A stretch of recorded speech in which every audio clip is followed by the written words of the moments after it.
जिंदगी को जिंदा बनाए और जिंदा दिली कैसे जिए, आज इस बारे में एक प्रॉपर डिस्कशन करेंगे। तो स्वागत है आपका एक नई आध्यात्मिक कहानी के साथ। एक बगीचे में एक छोटा सा फूल, एक घास का फूल, दीवार की ईंटों के बीच में रहता था। उसमें वह दबा हुआ जीता था। तूफान आते थे, उस पर चोट नहीं हो पाती थी। ईंटों की आड़ थी ना, तो इस वजह से वह पौधा, वह फूल, वह घास का फूल तूफानों से लड़ना भी नहीं समझ सका, क्योंकि तूफान तो उस फूल के हिस्सों को छू ही नहीं पाते थे। ईंटें उनकी सुरक्षा करती थी। सूरज निकलता था, उस फूल को नहीं सता पाता था।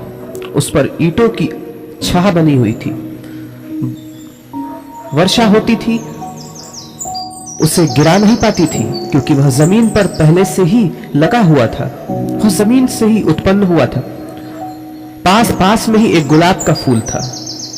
एक रात उस घास के फूल ने परमात्मा से, भगवान से यह प्रार्थना की, यह प्रेयर किया कि मैं कब तक घास का फूल बना रहूंगा। अगर तेरी जरा सी भी मुझ पर कृपा है तो मुझे गुलाब का फूल बना दो। मुझे एक ऐसा फूल बना दो जिसका खुद का एक अस्तित्व हो। अ flower having its own independent existence. मुझे डिपेंडेंट नहीं रहना, मुझे इंडिपेंडेंट बना दो। परमात्मा ने उसे बहुत समझाया कि तू इस झंझट में मत पड़ना। गुलाब के फूल की बड़ी तकलीफ होती है। गुलाब के फूल की जीवन में बड़ा संघर्ष है।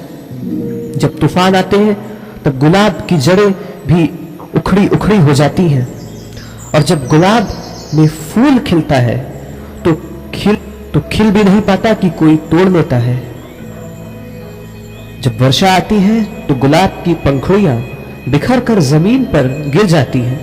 तो इस झंझट से मत मोल ले। इस झंझट में पड़ने का कोई मतलब नहीं। तू बड़ा सुरक्षित है। तेरे पास ईंटों की ढाल है, ईंटों की छाया है, ईंटों की आड़ है। उस घास के फूल ने कहा कि बहुत दिन सुरक्षा में रह लिया, अब मुझे झंझट लेने का मन होता है। अब मुझे संघर्ष में उतरना है। आप तो मुझे बस गुलाब का फूल बना दो, सिर्फ एक दिन के लिए सही, 24 घंटे के लिए सही, लेकिन एक बार मेरी यह इच्छा पूरी करो, मुझे गुलाब का फूल बना दो। पास पड़ोस के घास के फूलों ने समझाया उस छोटे से, हिम्मती और संघर्ष में उतरने के लिए आतुर उस घास के फूल को। उसके मित्रों ने समझाया कि इस पागलपन में मत पड़ना। हमने सुनी है कहानियां कि पहले भी हमारे कुछ पूर्वज इस पागलपन में, हमारा जातिगत अनुभव यह कहता है कि हम जहां हैं बड़े मजे में हैं, पर उसने कहा कि मैं कभी सूरज से बात नहीं कर पाता, मैं कभी तूफानों से नहीं लड़ पाता, मैं कभी वर्षा को झेल नहीं पाता, मैं वर्षा की बूंद भी बहुत मुश्किल से ले पाता हूं। वह ईंटों से सरक सरक के आती है, वो सीधे मेरे ऊपर पड़ती भी नहीं। उनके पास के फूलों ने कहा, पागल। उस घास के छोटे से फूल के अगल बगल जो फूल मौजूद थे, उन्हीं ईंटों के आसपास उन्होंने उस फूल से कहा, पागल, जरूरत क्या है? हम ईंट की आड़ में आराम से जीते हैं। न धूप हमें सताता है, न तूफान से हमें लड़ना पड़ता है। लेकिन वह नहीं माना, और परमात्मा ने उसे वरदान दे दिया, और वह सुबह गुलाब का फूल हो गया था। और सुबह से ही मुसीबत शुरू हो गई। जोर की आंधियां चली, प्राण का रोआ रोआ उसका कांप गया। उन आंधियों को देखकर उसकी हालत बिगड़ गई। जड़ें उखड़ने लगी। नीचे दबे हुए उसके जाति के फूल कहने लगे, देखा पागल, देखा तुमने, अब मुसीबत हो गई ना। दोपहर होते होते सूरज तेज हो गया, उसकी प्रगाढ़ता बढ़ गई और तेज, द इंटेंसिटी जो थी सूरज की वो और बढ़ गई। फूल तो खिले थे लेकिन कुम्हलाने लगे, मुरझाने लगे। वर्षा आई, पंखुड़ियां नीचे गिरने लगी। फिर तो इतने जोर की वर्षा आई कि सांझ होते होते जड़ें उखड़ गई, और वह वृक्ष, वह फूलों का वृक्ष, गुलाब के फूलों का पौधा जमीन पर गिर पड़ा।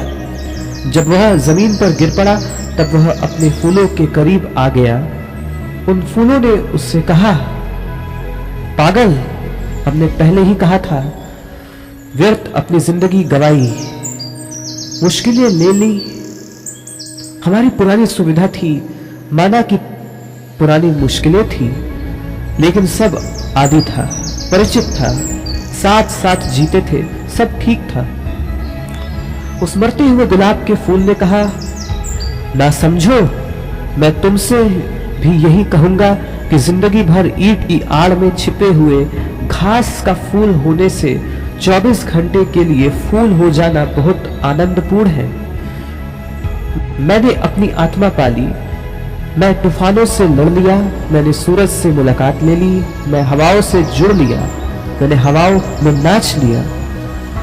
मैं ऐसे ही नहीं मरा हूं, मैं ऐसे ही मरता हुआ तुम्हें नहीं दिख रहा, मैं जी कर मर रहा हूं। Now I am dying after living.